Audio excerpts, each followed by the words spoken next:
In today's video, I'm going to show you how you can make very easy swaps from some really common ultra processed foods to non-ultra processed foods, to whole foods, to easy, budget and healthy alternatives. So I'm going to give you a like for like for these really popular bought ultra processed foods. A lot of you might not even realize that these foods I'm going to mention today are ultra processed, but they're foods you can so easily make from home. If you don't know what an ultra processed food is, it's when you buy food from the supermarket. If you look at the ingredients, if on that ingredient list you've got, first of all, words you can barely pronounce, but second of all, you've got ingredients that you cannot replicate from home, so you just haven't got in your kitchen cupboard.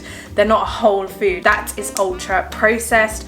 Also, taking out lots of these refined oils and sugars from our foods are so unnecessary, and making them whole again. Now, I think things were a lot different when I was a child, when I was growing up. Convenience foods were more for what they were, convenience foods, and no one questioned it back then. Everybody just assumed as it's food, it's fine.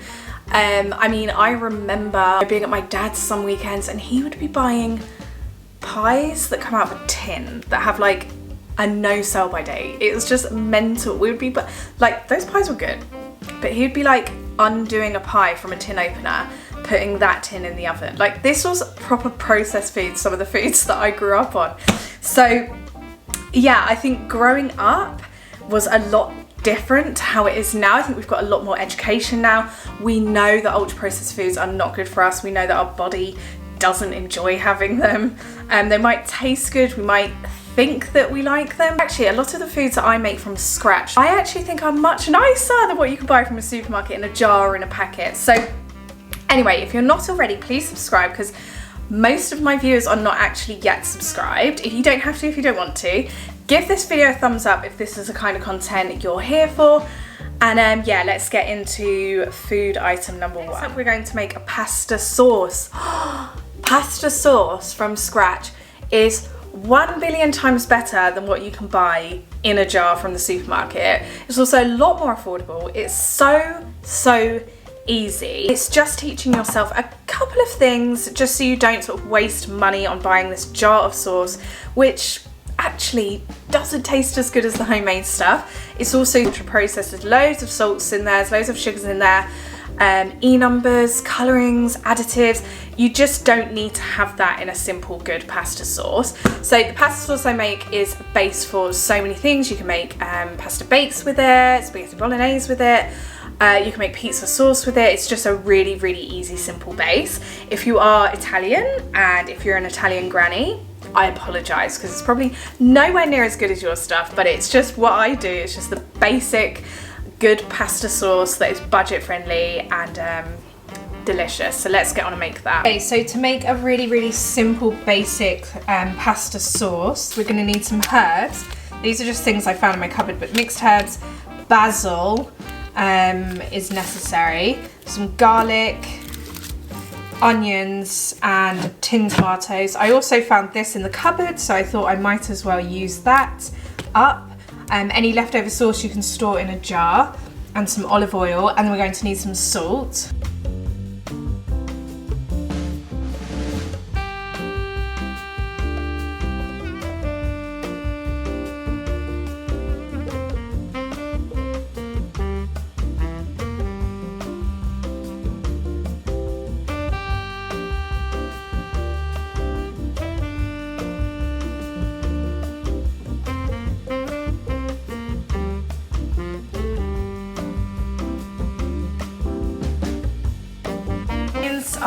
Once they're nice and soft, you want to crush in your garlic. I don't really cook the garlic for long at all, just because garlic cooks so quickly that it burns, and once it's burnt, it's just not the same, is it? So you just want to crush some garlic. If you've got a garlic crusher, that's great. Otherwise, chop it up really finely.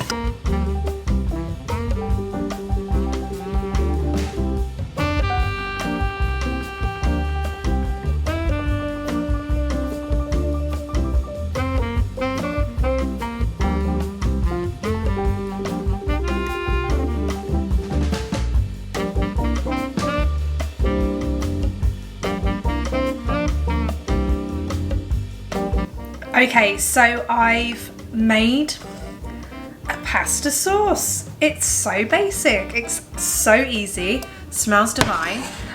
So you could actually just like cook a nice bit of pasta, drizzle some olive oil over it, and just put some of this your homemade tomato sauce over it, your homemade pasta sauce over it. You can store this in a jar in the fridge. Mine is quite lumpy. You can use a hand blender just to make it really, really smooth if you want.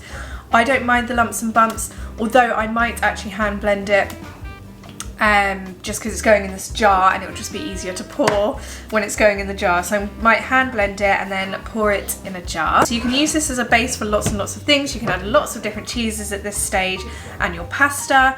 You can add things like chicken or sausage if that's what you want, and then the pasta.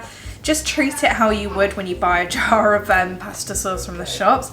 I'm going to be making a mascarpone and tomato pasta for dinner, so that's what we're going to be having.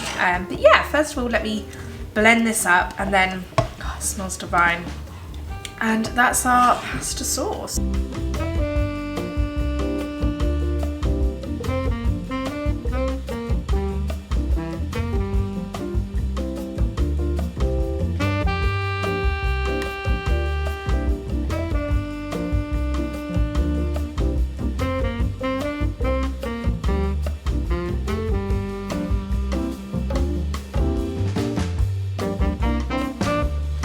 Okay, next up we have the trusty rice.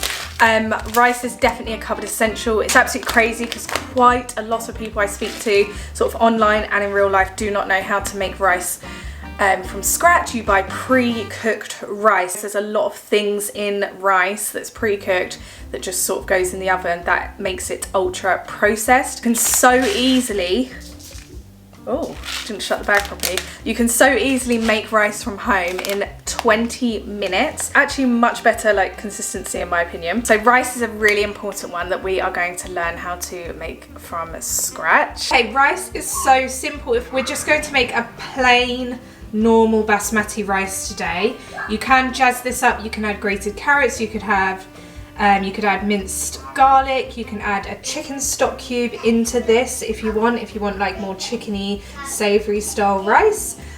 So I'm just going to make the basic rice today, and then we're going to, and then you can be brave and jazz it up. But you're going to need some just normal dried basmati rice. You're going to need to pick a cup to measure the rice and water in. So I always tend to use the same cup, and it's always this cup. This is a really normal sized cup. It's not too big and it's not too small. And then this will measure out enough rice for 3 to 4 people, perhaps more, depending on what you're having the rice with. Then you need some sort of olive oil or butter for at the end. So let's measure up the rice and we'll get it cooking. We're going to do 1 cup rice.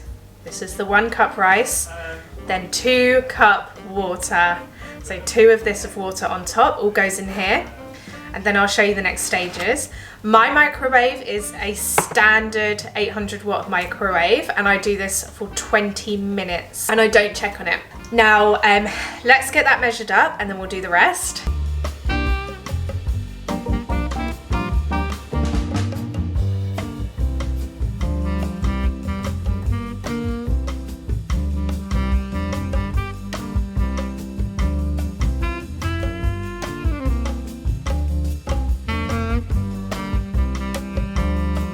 Okay, 2 parts water, 1 part rice is in here. Now, the next thing and also a pinch of salt. I always put a pinch of salt in. Make sure you rinse your rice beforehand. Now, the next thing you're going to do is just put a microwavable plate over the top, because it will bubble up and water does spill out. And the microwave plate it's like putting a wooden spoon in a boiling pasta water. It just does something where it helps the water not boil over as much. But what I always do is also put this on top of a microwavable plate, and that will mean any water that does bubble over goes on the microwavable plate, and you just throw that in the dishwasher. So we're going to put the plate on top, plate underneath, and we're going to microwave this just on standard. I think I've got an 800 watts for 20 minutes exactly, and don't open the microwave in between.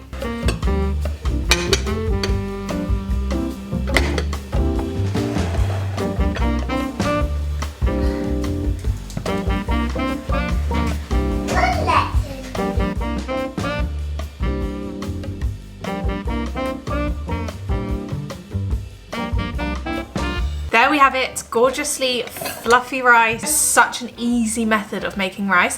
And I like to add a little knob of butter in at the end, or a bit of olive oil, and that just gives it that nice texture. I don't know, it just changes the texture a little bit and it's delicious. But there you go, you really can make rice from scratch super duper easy. And obviously it's much more cost effective because you have so much rice for your money. Bread is such a big one. Most people probably don't realise that bread is ultra processed.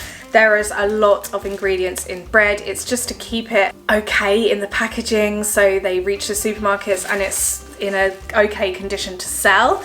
It's for factory producing. It's for flavour.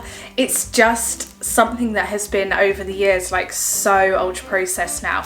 I mean, if you look at the ingredients of this bread, so we've got water, wheat flour with added calcium, iron, niacin, we've got wholemeal flour, we've got yeast, calcium sulfate, we've got salt, wheat protein, soya flour, unnecessary, preservatives, E-numbers, emulsifiers, rapeseed oil, flour treatment agent, ascorbic acid. Just, this is so ultra processed. Don't get me wrong, I did enjoy a couple of slices of Marmite on toast last night. We actually bought this to make breadcrumbs. So it's not like I'm just never gonna buy this stuff because it's just so awful, but generally I don't buy this stuff. So in terms of the bread, we're going to make bread so easily from home. It's so much easier than you think. You don't need all the gadgets. You just need 5 ingredients, some strong wrist action, and an oven. So let's make some bread. Okay, so to make just a delicious normal loaf of bread, you are going to need very minimal ingredients. So you're going to need some bread flour. This is strong white bread flour, which you can buy from ALDI. You need 500 grams of bread flour. I tend to mix mainly white with a little bit of wholemeal flour, and that gives you the more 50-50 loaf. But a full white is gorgeous, and a full brown can be really lovely as well. This is extra strong though, so it's super duper wholemeal. So you need some 500 grams of bread flour. You need a pinch of salt, 300 mils of water, yeast, and a little bit of olive oil. So we're going to combine these ingredients together. What I do is combine the dry together first, just to make sure the yeast is properly mixed. And then I add the water and oil together. So let's combine this to start our loaf of bread.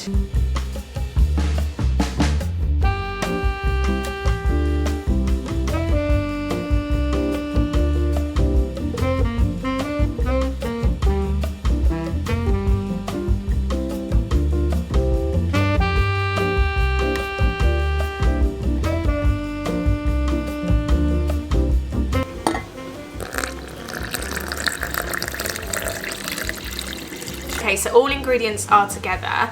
Now, I will admit I am very fortunate. I do have a stand mixer with a bread dough hook. That's because I make bread all the time. So if this is something you're going to do regularly, I highly recommend investing in a stand mixer. I know ALDI are going to be selling their stand mixers very soon.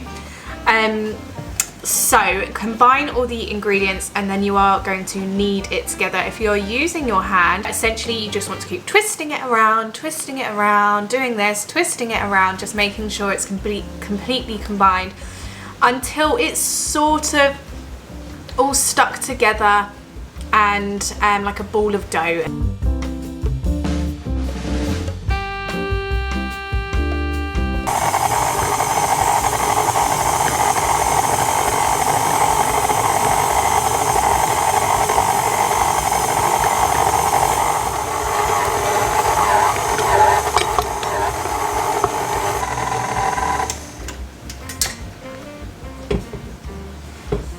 So this is the consistency. After, you should be able to pick it all up, you should be able to throw it around.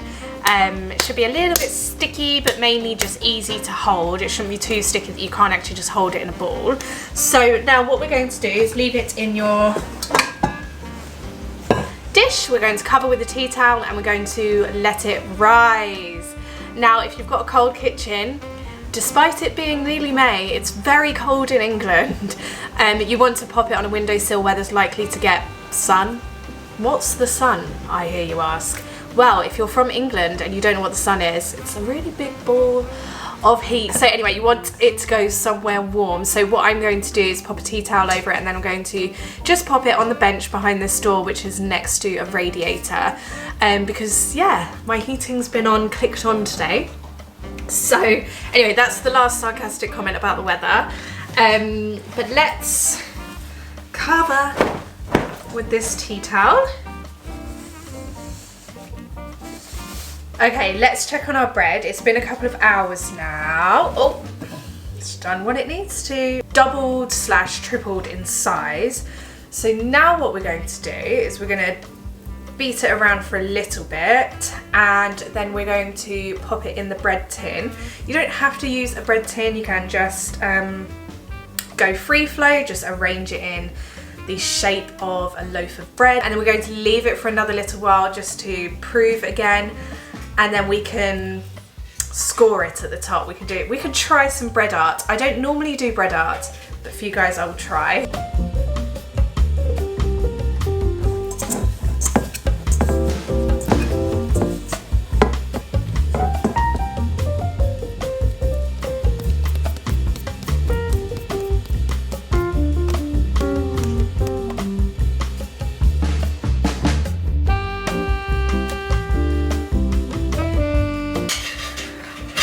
Okay, here is the bread. I could let it rise a little bit longer, but I want to get it in the oven. I want to get it doing its thing now, because we want to slice with our dinner tonight.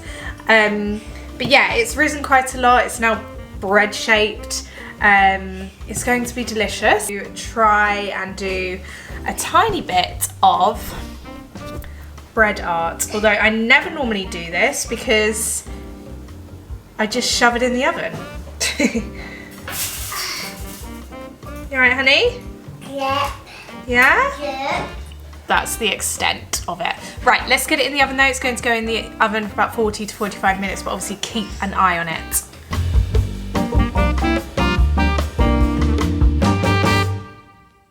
That smell of freshly baked bread is irreplaceable. Just a gorgeous 50-50. Can't beat that smell. The bread art didn't work the best. I think it works better when you let it prove for longer, and also if you use just white flour. So I'm going to go on and cut it now. It's got a lovely thick crust. Adding the oil tends to do the thick crust, and then it's going to be nice and soft inside.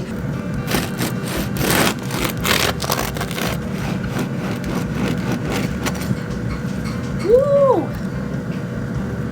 Still a wee bit hot inside, but I'm just going to butter a slice now and eat some now.